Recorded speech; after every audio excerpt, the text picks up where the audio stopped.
सकता है। एक अम्बेडकर नहीं, हर घर में एक अम्बेडकर बनाना होगा। अम्बेडकर जी की प्रथाओं को, अम्बेडकर जी के ज्ञान को, अम्बेडकर जी की परिपाटी को उन्हें बताना होगा। ये नहीं है कि हमारा देश में जो सिलेबस है वही बदल दिया।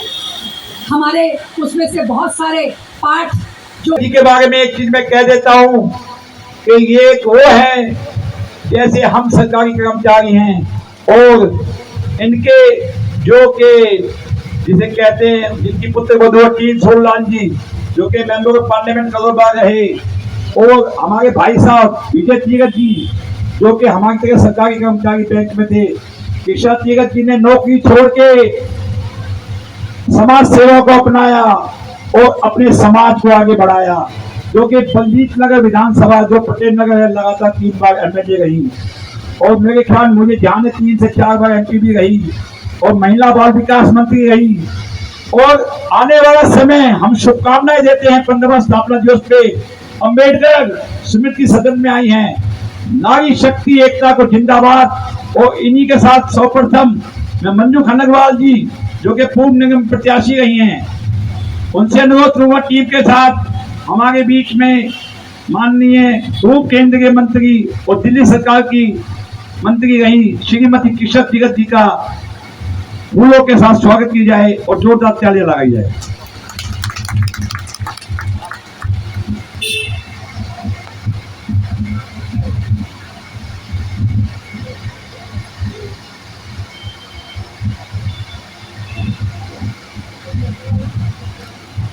और मैडम कल्पना कला के जो स्पेशल नागपुर से आई है महिला शक्ति के लिए, उनसे भी कहूंगा उनका स्वागत करें।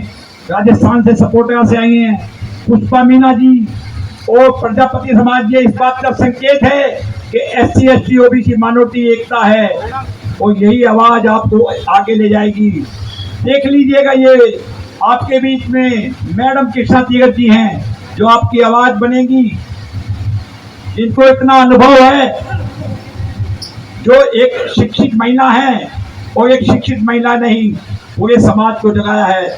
और मैडम उमेश सिंह खनगवाल और उसकी पूरी टीम आपका तहे दिल से स्वागत करती है। किशोर तीरथ जी से पूर्व केंद्रीय मंत्री श्रीमती किशोर तीरथ जो किसी नाम की मोहताज नहीं है, जो कि जमीनी है। आज मुझे देर तो हुई, मैं क्षमा चाहती हूँ कुछ देर के लिए, क्योंकि प्रोग्राम ऐसे थे। लेकिन जैसे मंजू का फ़ोन आया तो मैंने कहा मैं तुरंत आ रही हूँ, उस रास्ते से मैं छोड़ के आई।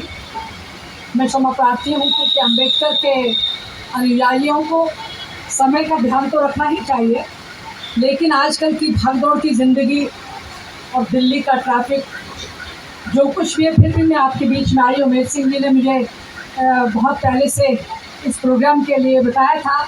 Airport authority of India SC ST non executive employees welfare association की ओर से आज जो 15वां स्थापना दिवस करने के लिए यहाँ सभी को आमंत्रित किया है।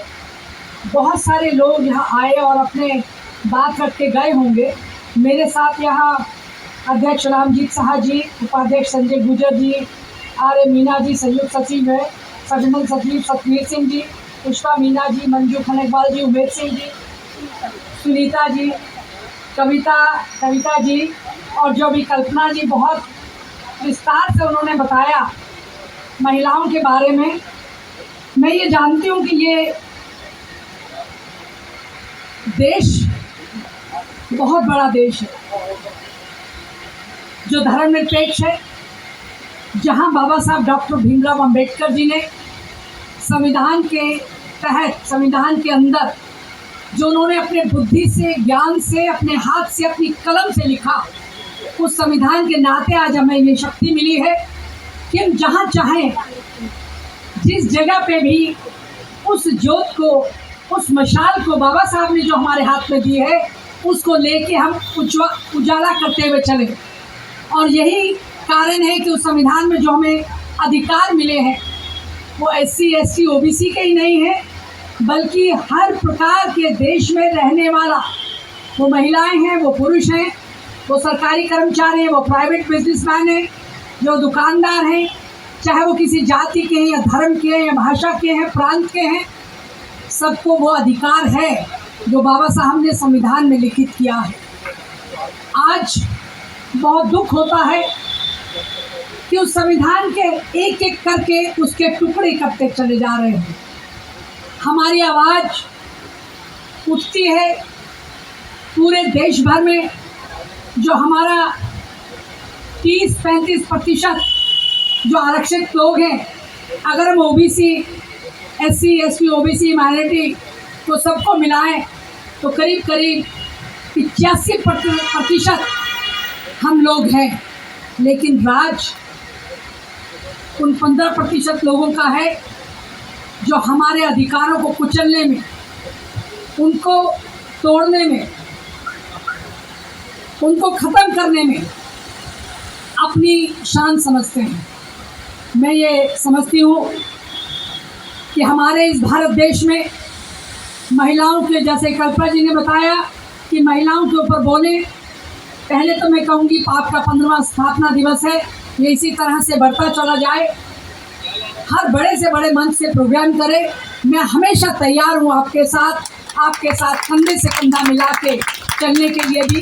किसी भी प्रकार की समस्या जो आएगी, जैसी भारती जी सामने बैठे हैं मेरे, ये हर प्रोग्राम में, सामाजिक प्रोग्राम में मैं इनको देखती हूँ, आज भी इतनी देर से इंतज़ार कर रहे हैं। आपका जब भी कोई प्रोग्राम हो, मैं हमेशा से हर तरह से, जब भी आप मेरे को जो काम सौंपेंगे मैं करने के लिए तैयार हूँ। आपके सामाजिक कार्यक्रम को, आपके जज्बे को, आपके इस तरह से हौसला बढ़ाने को उन दलित परिवारों में, उन शोषित पीड़ित परिवारों में, वो चाहे सरकारी एम्प्लॉय हो या नॉन एम्प्लॉय हो, उनको बढ़ाने में जब आप आगे रहते हैं तो उसमें हर व्यक्ति का अपना एक सहयोग देने का हमारी ड्यूटी बनती है। आज देश कहाँ जा रहा है, मुझे पीड़ा होती है कहते हुए भी। जो बाबा साहब डॉक्टर भीमराव अंबेडकर जी ने संविधान में, जो नारी के जीवन दाता रहे, जो नारी के प्रेरणादायक रहे, जिन्होंने एक नारी एससी, एसटी, ओबीसी को नहीं, बल्कि इस भारत में रहने वाली जितनी नागरिक महिलाएं हैं सबको बराबर का अधिकार दिया और आगे बढ़ने की बात कही। और शायद यही कारण है कि हम आज इस मंच से बोल रहे हैं। देश के हर कोने में, चाहे मैं दिल्ली सरकार कैबिनेट मिनिस्टर रही, चाहे मैं केंद्र में कैबिनेट मिनिस्टर रही, मैंने 12 चुनाव लड़े और बाबा साहब डॉक्टर भीमराव अंबेडकर जी का जो शक्ति रही, मुझे लगता है अगर वो शक्ति हमें ना मिलती तो हम इस काबिल ना हो पाते। आज उस संविधान को नमन करती हूँ और एक प्रार्थना करती हूँ आप सबसे भी, जब जब ये इसके टुकड़े करने की बात कहेंगे, पूरे देश में हम सब लोगों को एक साथ होके एक वो उज्ज्वलता, एक रोशनी लानी पड़ेगी। अगर हमें उस उज्ज्वलता से कुछ गलत रास्तों को हटाना भी हुआ तो उन रास्तों को हटाएंगे और एक अच्छा रास्ता चुनेंगे। वो रास्ता जो देश को ऊंचाइयों की ओर ले जाता हो, वो रास्ता जो देश को एक प्रकाश देता हो, वो रास्ता जो देश में विकास करता हो, वो रास्ता जिसमें महिलाओं का सम्मान हो, जिसमें बच्चों का सम्मान हो, जिसमें पुरुषों का सम्मान हो। हमारे दलित पुरुष भी जिस तरह से देश का, चाहे वो यूपी हो या बिहार हो या अन्य राज्य हो, उनमें मैंने उनकी भी बड़ी पीड़ा देखी है। महिलाओं के साथ तो, क्योंकि महिलाओं को ऐसा लगता है दुर्बल समझते हैं, लेकिन संवैधानिक तौर पे भारत के नागरिक होने के नाते हम दुर्बल नहीं हैं। लेकिन जो घिनौने काम आज मणिपुर का देखिए, जो ज्वलंत समस्या है, चाहे वो यूपी में देखो या बिहार में देखो, कहीं राजस्थान में देखो, उड़ीसा में देखो, या अनेकों जगह, दिल्ली में भी कई बार ऐसा हुआ है। हमें इसकी भर्त्सना करनी चाहिए और मुझे बहुत दुख है, पीड़ा है कि वो शब्द हम बोल भी नहीं सकते हैं जिस तरह का भी जो मणिपुर का केस है। लेकिन केंद्र में बैठी हुई सरकार उसकी ओर ध्यान ही नहीं दे पा रही। हमने बहुत कोशिश कर ली, इतने दिनों बाद 9 साल की सरकार ये देश में चला रहे हैं, उस सरकार ने आज तक महिलाओं के लिए एक कानून नहीं बनाया है इन 9 सालों में, बल्कि जो कानून बने हैं उनको भी इम्प्लीमेंट नहीं कर रहे हैं। तो इसमें किसका दोष मानेंगे हम? ये जनता जनार्दन है, ये सबसे बड़ी अदालत है, इससे बड़ी कोई अदालत नहीं है। अब सुप्रीम कोर्ट ने भी, चीफ जस्टिस ऑफ इंडिया ने भी इसका संज्ञान में लिया है और ये कहा है कि यदि सरकार नहीं कर सकती है तो हो रहे हैं, महंगाई बढ़ती चली जा रही है, महिलाएं पानी की समस्या के लिए पानी ढो ढो के, वो चाहे राजस्थान हो जाए या कहीं और हो, पानी को इकट्ठा करते करते, क्योंकि उसके ऊपर बड़ी जिम्मेदारियां हैं। ये ईश्वर ने उसे इतनी शक्ति दी है कि एक बार में उसका दिमाग 11 ओर चलता है। वो घर को देखती है, बच्चों को देखती है, सगे संबंधियों ने आना है, किसी का शादी ब्याह है, अपनी ड्यूटी है, अपना दफ्तर है, पार्लियामेंट है या विधानसभा है या कहीं पे भी वो है, या वो घर के काम करते हैं, बाहर के काम करती है, चारों ओर उसका दिमाग रहता है और हर काम बाखूबी निभाती है। अगर एक महिला ना हो तो ये समाज और देश उठ नहीं सकता। मैं खुद अपने आप को जानती हूँ, किसी ओहदे पे रहे, प्रधानमंत्री से एक स्टेप नीचे, केंद्रीय मंत्री होने के साथ चारों ओर ध्यान रहता था, कॉन्स्टिट्यूएंसी में क्या काम होना है, कहाँ विकास का काम होना है, कहाँ पानी की किल्लत है, कहाँ सड़क टूटी है, कहाँ नालियाँ नहीं है, कहाँ सीवर बंद है, किसको नौकरी दिलानी है, किसका एडमिशन देना है, कौन आएगा जिसको शाम को मिलना है, किसी को सुबह को मिलना है, किसी को देर रात भी अगर ज़रूरत है तो वो मिलना है। तो ये काम एक महिला बड़ी बाखूबी करती है। आप खुद सोच के देखिए, हम सब के पीछे, जैसे कहा खनकवाल जी ने, उमेश जी ने, कि महिला एक पुरुष के बढ़ने में शक्ति होती है, लेकिन उस महिला अपनी शक्ति भी अपने आप होती है। अपना सुबह जल्दी उठना और सबसे देर में सोना, फिर सुबह से उसका कार्यक्रम शुरू होता है। अगर वो एक दिन के लिए बुखार में पड़ जाए या बीमार पड़ जाए तो पूरा घर अस्त व्यस्त हो जाता है। ना सुबह की चाय बनती है, ना नाश्ता बनता है, ना बच्चे स्कूल पे जा सकते हैं, ना यूनिफॉर्म धुलती है, ना कोई धोबी के पैसे देता है, ना दूध वाला आए तो उसकी कोई सुध लेता है। अनेकों चीज़ें ये आप सब जानते हैं, मेरे को कहने की आवश्यकता नहीं है। लेकिन उस महिला का कितना सम्मान है इस देश में, आज देखने को मिलता है कि हमें जागरूकता फैलाने की ज़रूरत है। शायद भूल गए हैं लोग संविधान को, बाबा साहब के उस बड़े संविधान को, जिसकी बुनियाद में अंबेडकर जी ने उस संविधान को रखा और भारत देश की इमारत उस पर खड़ी है। यदि वो बुनियाद हिल गई तो भारत देश हिल सकता है। इसीलिए उसे बचाने के लिए दलितों को, शोषितों को, पीड़ितों को, SC ST को, OBC को, महिलाओं को, नौजवानों को, मजदूरों को, किसानों को एक साथ एकजुट होकर इस देश की रक्षा करने के लिए आगे बढ़ना होगा। ये मेरा मानना है। केवल हम संविधान कह के नहीं जी सकते। हम केवल अपने अधिकार मान लें और फिर उन अधिकारों को अपना लेके और काम नहीं कर सके तो ये बाबा साहब का उस कारवा को, जिसके लिए उन्होंने कहा था, ये जो कारवा चला है इसको आगे बढ़ाने में सहायक होना। अगर आगे बढ़ाने में सहायक ना हो तो आप पीछे रुक जाना, उस कारवा को आगे और बढ़ते हुए देखते रहना, उसे खींचने की कोशिश मत करना। बहुत सारे लोग हैं जो उसको गिराने की कोशिश करेंगे, तोड़ने की कोशिश करेंगे, तरह तरह के आरोप लगाएंगे। उन सब चीज़ों को हमें रोकना है। और वो कैसे रोकना होगा? विभिन्न संगठनों के माध्यम से।